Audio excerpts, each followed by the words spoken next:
आज इस कार्यक्रम में हम सब लोग जानते हैं कि आज जिनकी ज्वाइनिंग भारतीय जनता पार्टी में होने वाली है, ऐसी हम सब लोग की कहानी और आज जिन्होंने भारतीय जनता पार्टी में अपनी आस्था और विश्वास प्रकट किया है, माननीय मोदी जी के कुशल नेतृत्व में, माननीय राष्ट्रीय अध्यक्ष के कुशल नेतृत्व में और भारतीय जनता पार्टी के अपने प्रदेश अध्यक्ष अपने संजय सरावगी जी के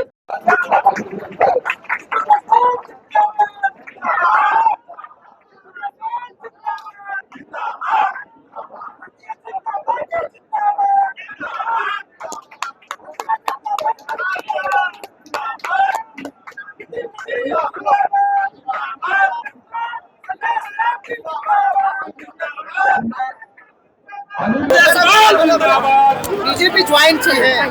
एक सवाल की आप कई चुनाव लड़ी भी है, सामने लोकसभा भी होगा, लोकसभा मैं चुनाव को लेकर कुछ भी नहीं सोच रही। मैं मेरे जो लोग हैं जिनसे मेरा डायरेक्ट जुड़ाव है, मैं जनता की बात करती हूँ, मैं जनता की तकलीफ की बात करती हूँ, मैं उसके सॉल्यूशन की बात करती हूँ। मुझे ऐसा लग रहा है कि अगर भारतीय जनता पार्टी से मैं जुड़ी हूँ तो मेरी जो सोच है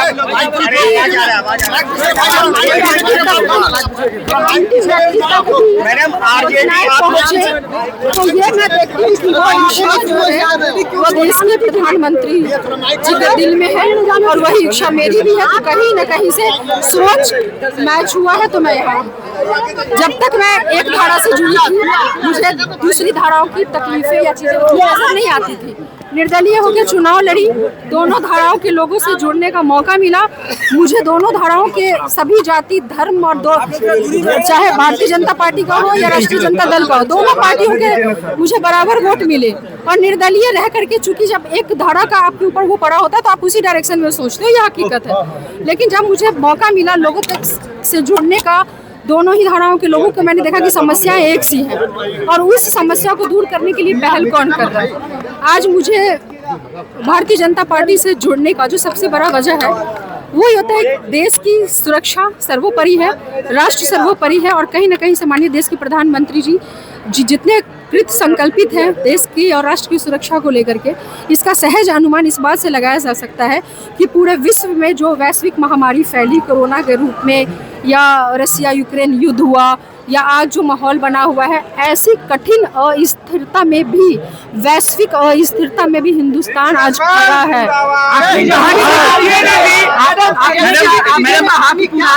आपके वायरल किए जाएंगे, उस बयान को याद किया जाएगा, तो उसके लिए कितना तैयार है ऋतु जायसवाल? कहीं नहीं फर्क पड़ रहा। क्या फर्क पड़ रहा है? मैंने बोला ना कि तब मैं एक धारा के हिसाब से देख रही थी चीजों को।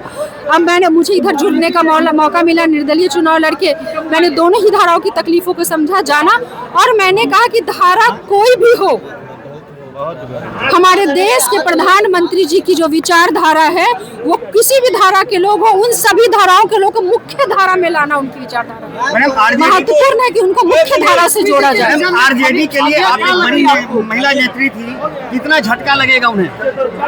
देखिए वो तो वही बता पाएंगे। मेरा राजद का एक विकेट डाउन हो गया सर, ऋतु जायसवाल आप लोग के पार्टी में ज्वाइन हो गए। देखिए, राष्ट्रीय जनता दल की फायर ब्रांड नेत्री ऋतु जायसवाल जी बहुत दिनों से राष्ट्रीय जनता दल से नाराज चल रही थी और उन्होंने निर्दलीय चुनाव भी लड़ा था और बिना किसी सिंबल के 65,000 वोट भी लाई।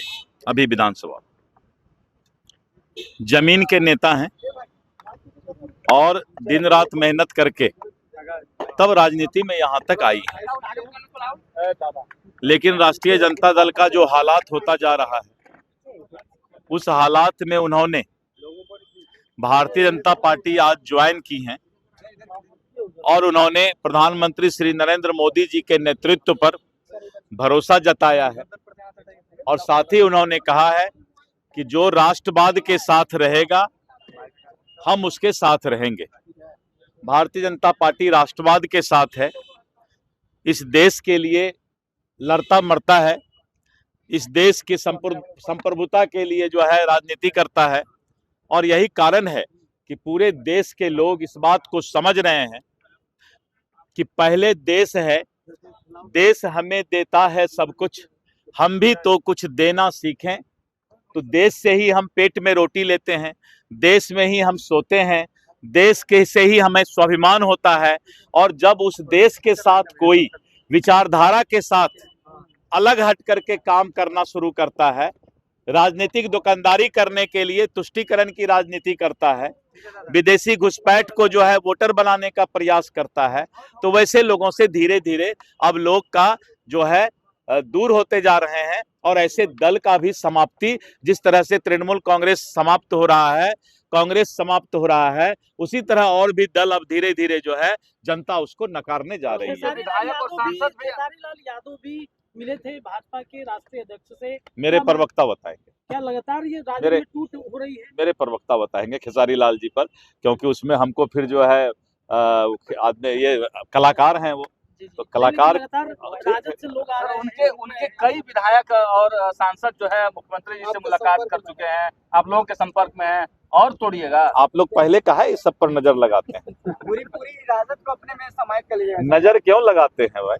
सर, तेजस्वी जी के बेटे का जन्मदिन है, पूरे पक्ष को बुलाया। मैं तेजस्वी जी के बेटा को आशीर्वाद देता हूँ, शुभकामना देता हूँ, और उसके बाद मतलब उनका बेटा भी जो है आने वाले समय में फिर जो है लालू जी के विरासत को परिवारवाद के तहत देखे, तो मैं ऐसा भी उम्मीद उन लोगों से रखता हूँ। हाँ, बहुत अच्छा, ये सवाल बहुत अच्छा आया है।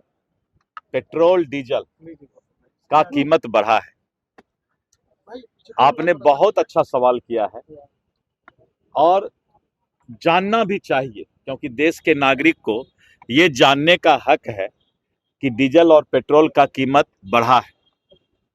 पूरे दुनिया में आज वैश्विक संकट, अमेरिका, ईरान, इजराइल, हॉर्मुज, रसिया, यूक्रेन, और पूरे दुनिया में इस वैश्विक संकट में हिंदुस्तान आज भी खुशहाल है। कहीं पर 49% बढ़ रहा है, कहीं 62% बढ़ रहा है, कहीं 73% बढ़ रहा है। हिंदुस्तान में 4% पेट्रोल डीजल का रेट बढ़ा और अब 6% पर आया है। यानी पूरे दुनिया में सबसे कम पेट्रोल और डीजल का कीमत हिंदुस्तान में बढ़ा है, क्योंकि हम उस मजबूत नेतृत्व के साथ हैं, आदरणीय श्री नरेंद्र मोदी जी के नेतृत्व में, जहां पर ये देश खुशहाल है और पेट्रोल डीजल के कारण इस देश के चेहरे पर कोई संकोच या उदासी नहीं आया। सर, सवाल है बिहार की जनता को राहत मिलेगा, क्योंकि 105 से 100 सीधे 14 रुपया हो गया है। वैट कम करेगी बिहार सरकार। बिहार में ज्यादा है सर, बिहार में इतना देर से ही सुन नहीं रहे थे लगता है। अरे बिहार कोई देश से बाहर है, देश की बात कीजिए ना भाई। मैंने कहा ना कि पूरे देश की बात कीजिए। पेट्रोल डीजल किसी एक स्टेट का संपत्ति या एक स्टेट का चीज नहीं है।